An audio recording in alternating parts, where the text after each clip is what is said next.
Guys, welcome back to my channel. Today's video is going to be how to take off your heat shield if you want to go from this to this.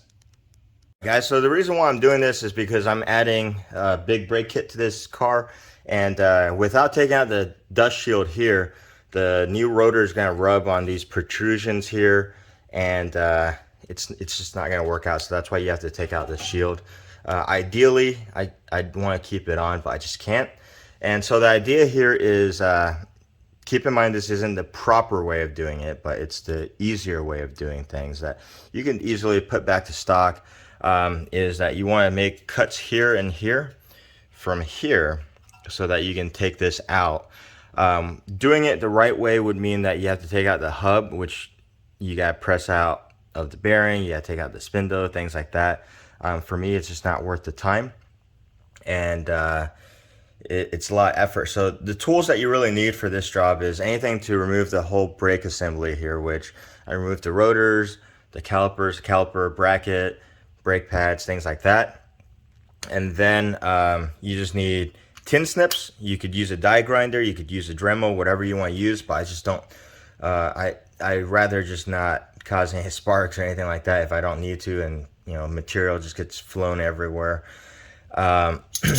And then you also need some low profile screwdrivers. I have the little tiny ratcheting one, but it didn't work. It was still too thick for here. So these are only ones that I found that works. They're about 12 bucks on Amazon. It's called Railer, and it works really well. You just need a number 2 Phillips. I've seen a lot of people use vice grips as well, but the problem is you got these indentions here that make it really hard to turn, and I feel like just using these are a lot easier, so you don't mar up the surface or anything like that, even though I'm going to cut it. But stay tuned, let me show you how I do it.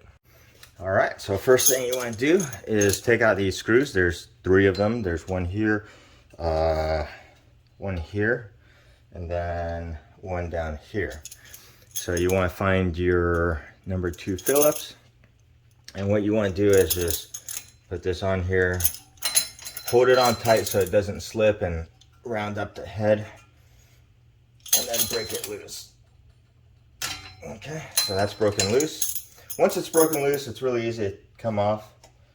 So you can pretty much take that off by hand.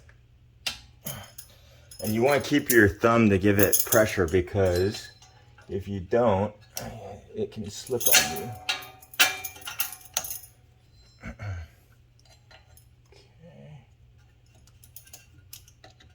Damn it.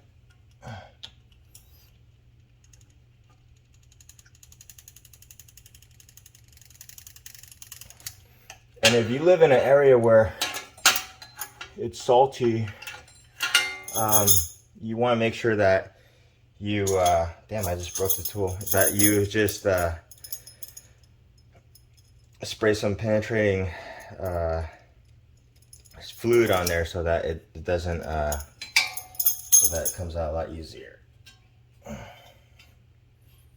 Okay, once you have all the screws out, all you do is just, come right out. And then you just use your tin snips. You want to cut it as close as you can to that screw without really damaging that whole area. And so I'm just going to cut it right here.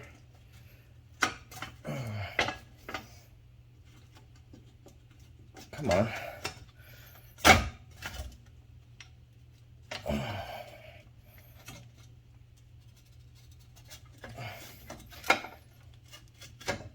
And I guess if you don't want to reuse it later, it doesn't really matter how you cut it.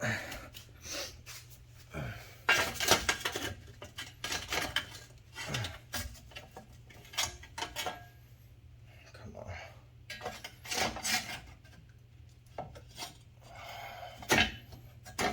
There we go.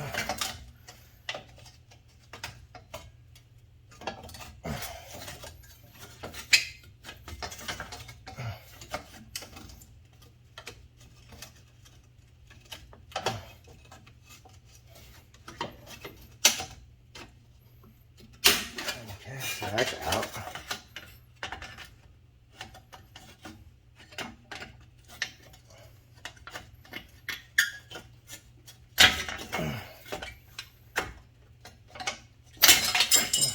Okay.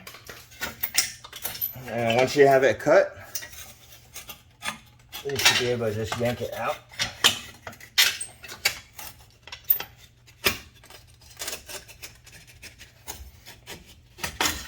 And there you go.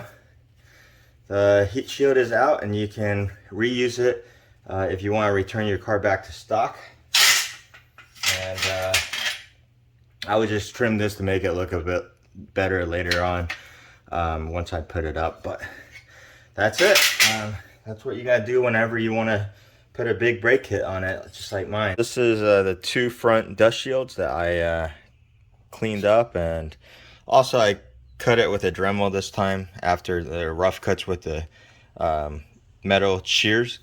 And what I did was I just cut it as close as I can to the holes while maintaining them, and then just trim the edges so everything's rounded off, and that way you can put it back on your car if you want to return it back to stock. And that's that. All right, so here's my big brake kit and the rear covers to match it.